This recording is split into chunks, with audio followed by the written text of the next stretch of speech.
नमस्कार दोस्तों, मैं आपकी होस्ट और दोस्त अंजू सिंह। मेरे थॉट पार्लर में आप सबका स्वागत है। यहाँ पे नियम बिल्कुल सिंपल हैं। हम बहुत सारी बातें करेंगे और उसके एक मस्त कॉकटेल बनाएंगे। आप उसको जरूर ट्राई करिए। अगर उसमें से कुछ आपके काम की बात निकले तो you can take that along, और अगर आपको कोई बात नहीं पसंद आए या नहीं काम की हो तो no hard feelings, you can leave them here and carry on. So चलिए आज की बात शुरू करते हैं। आज का हमारा विषय है बच्चे और धर्म का ज्ञान।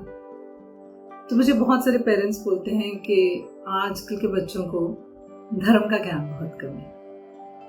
तो पहली मेरी सलाह उन पेरेंट्स को कि जिम्मेदारी लेना शुरू करिए। हम जो भी जानते हैं वो हमने अपने परिवार, अपने माँ बाप से सीखा, वैसे ही हमारे बच्चे जो जितना भी जानते हैं वो हम इसे सीख रहे हैं। तो चलिए शुरुआत करते हैं आज की बात की। धर्म के ज्ञान को मैं 3 अलग अलग हिस्सों में जानती समझती हूँ। एक तो धर्म और उसका इतिहास, दूसरा है अध्यात्म, और तीसरा है रीति रिवाज। तो धर्म और उसके इतिहास की बात करते हैं। मैं क्योंकि मेरे धर्म को ही जानती और समझती हूँ तो मैं उसी के विषय में बात कर पाऊंगी। तो हमारे धर्म और उससे रिलेटेड बातें, उसके बारे में हम सब बड़े परिवारों में पले बड़े। तो रामायण और महाभारत और उससे रिलेटेड ये किस्से कहानियां हमें किसने बताई ये तो याद नहीं, पर हम सब ने सुन रखी थी, परिवारों में ही सुनी थी सबने, बड़ों से अपने, और फिर हम सब ने टीवी पे भी देखी। अमर चित्र कथाओं में बहुत पढ़ी थी, बहुत खूबसूरत होती थी वो किताबें और हम उनको पढ़ते थे, और फिर टीवी पे आई और हमने देखा उनको। मेरे बच्चों को रामायण और महाभारत मैंने सुनाई छोटी छोटी कहानियों में। दोपहर का एक टाइम होता था जिसमें हम तीनों होते थे और रोज मैं उनको एक कोई कहानी सुनाती थी। एक सीक्वेंस की तरह मैंने रामायण सुनाई, महाभारत सुनाई, अभी भी सुनाती हूँ कभी कभी कोई भी किस्सा, कभी हनुमान जी का कोई किस्सा, कभी राम जी का कोई किस्सा, कभी भगवान कृष्ण का कोई किस्सा, और उनके छोटे छोटे किस्से सुनाती हूँ और कहानियों की तरह सुनाती हूँ। जब हम ऐसे बच्चों को सुनाते हैं तो जिस तरह से वो सुनते और समझते हैं ना धर्म को, वो एक अलग ही नजरिया हो जाता है। इस तरह हम जैसा रूप भगवान का बच्चों को दिखाना चाहे ना, वैसा ही रूप उनका बन जाता है। हम उन्हें सखा दिखाना चाहें, हम दिखाना चाहें भगवान हर वक्त उनके अंग संग है। वो भगवान से डरेंगे नहीं, भगवान से प्रेम करने लगेंगे।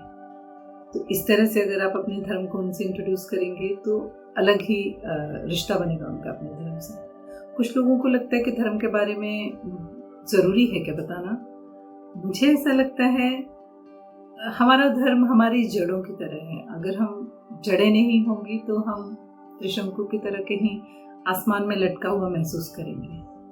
तो आजकल के सोशल मीडिया के ज़माने में जितनी जानकारी है ना, उतनी कंफ्यूजन भी है बाहर। तो हमसे सुनेंगे, हमसे समझेंगे तो ज़्यादा कॉन्फिडेंट रहेंगे, अपने बारे में ज़्यादा जानेंगे और समझेंगे। फिर हम आते हैं दूसरी चीज़ जो मैंने कहा, रीति रिवाज। अब रीति रिवाज, संस्कार, ये अलग अलग परिवारों के, अलग अलग समाज के अलग अलग होते हैं। तो हमारे रीति रिवाज तो इतने खूबसूरत होते हैं। हर रीति रिवाज, संस्कार, खाना पीना, घर को सजाना, त्योहार की तरह मनाना, उसको इतने खूबसूरत होते हैं।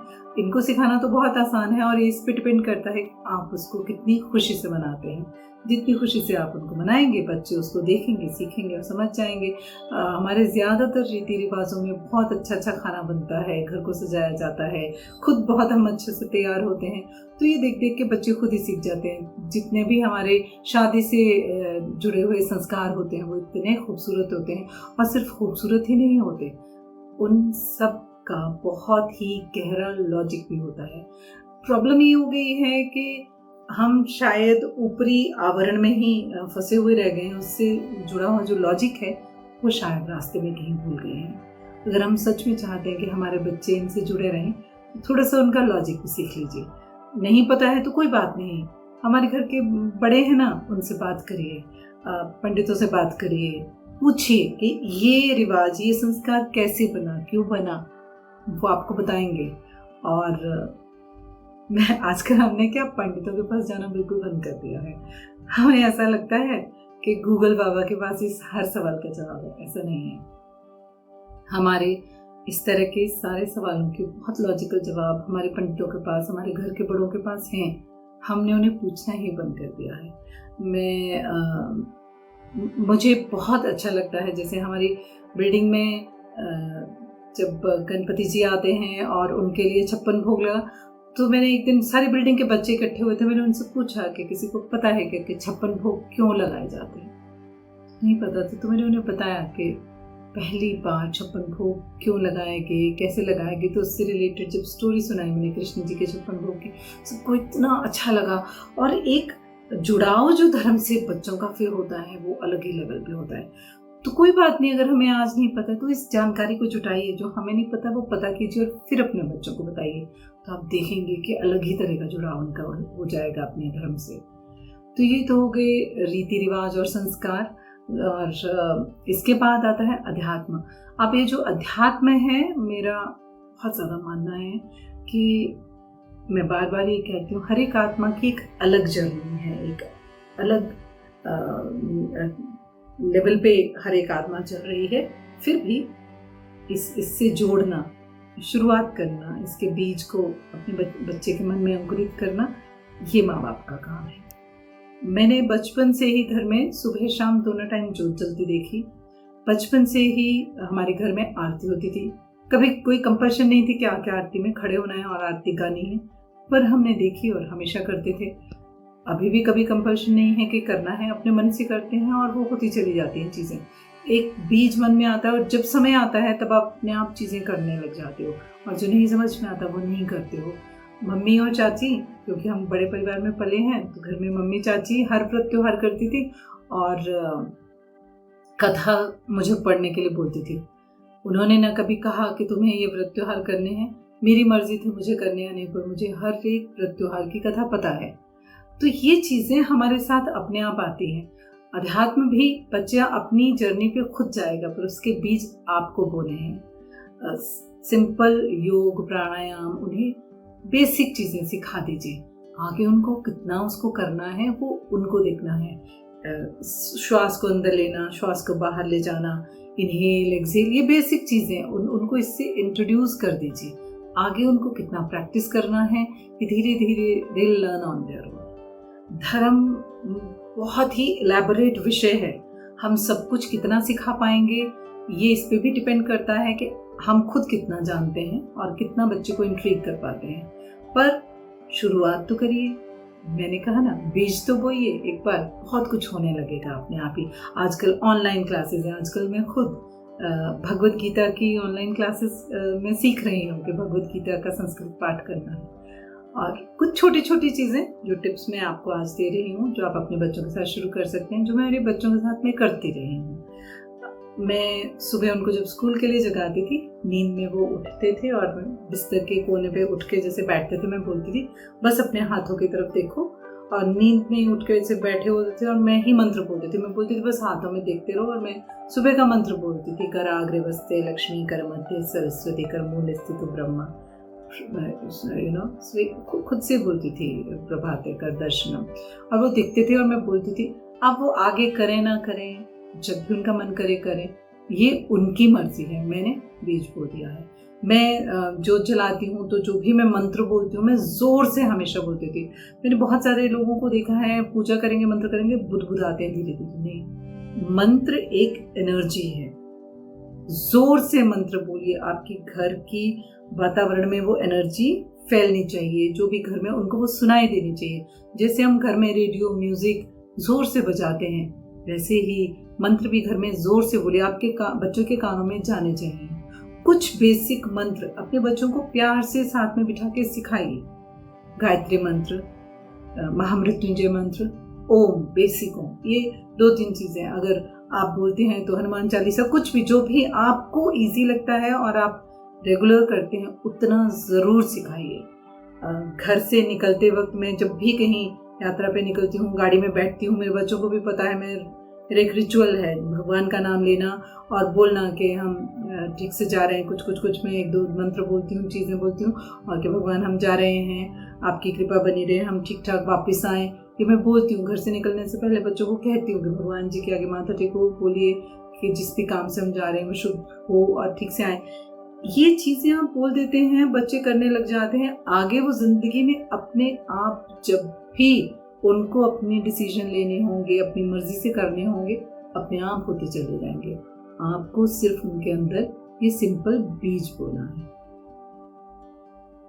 हमेशा की तरह आज का ये टॉक भी हम एक छोटे से मेडिटेशन के साथ ख़त्म करेंगे। बच्चों के साथ जब भी मैं मेडिटेशन बताती हूँ तो आपके 1 से ज़्यादा बच्चे हैं तो आप एक बच्चे के साथ अलग अलग समय पे जब भी आपका मन करे अलग अलग बच्चे के साथ विजुअलाइज करके ये रिपीट कर सकते हैं। मेडिटेशन सिंपल सा मेडिटेशन है। लंबी गहरी सांस लीजिए, हल्के से अपनी आंखें बंद कर लीजिए,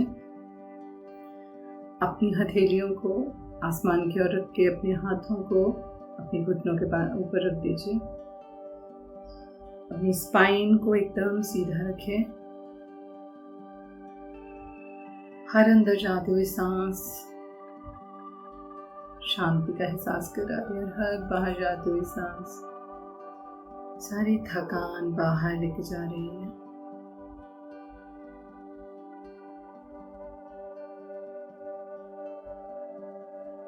आपका बच्चा, उसको विजुअलाइज कीजिए। उसकी अभी जितनी भी उम्र है फर्क नहीं पड़ता, आप उसे विजुअलाइज कीजिए।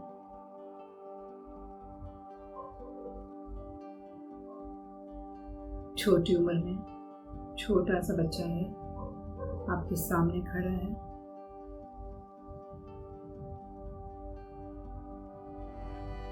उसको अपनी गोद में बिठा लीजिए।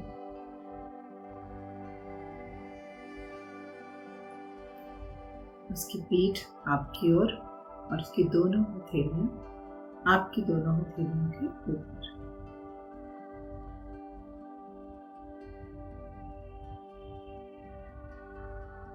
अब आप महसूस कीजिए कि आपके हृदय चक्र से, आपके हार्ट चक्र से उसके हृदय चक्र में एनर्जी जा रही है।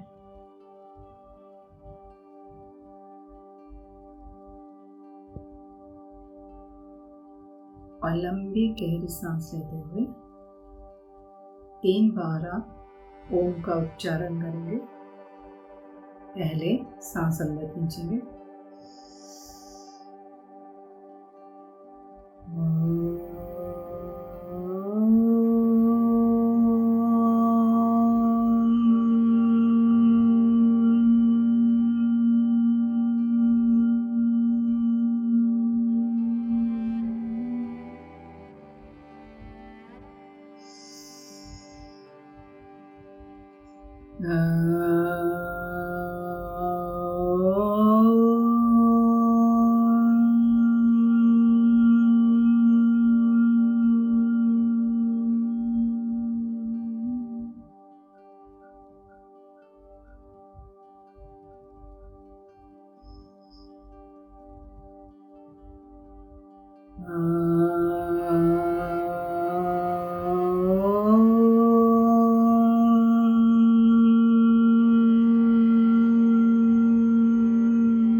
शांत शांत शांति।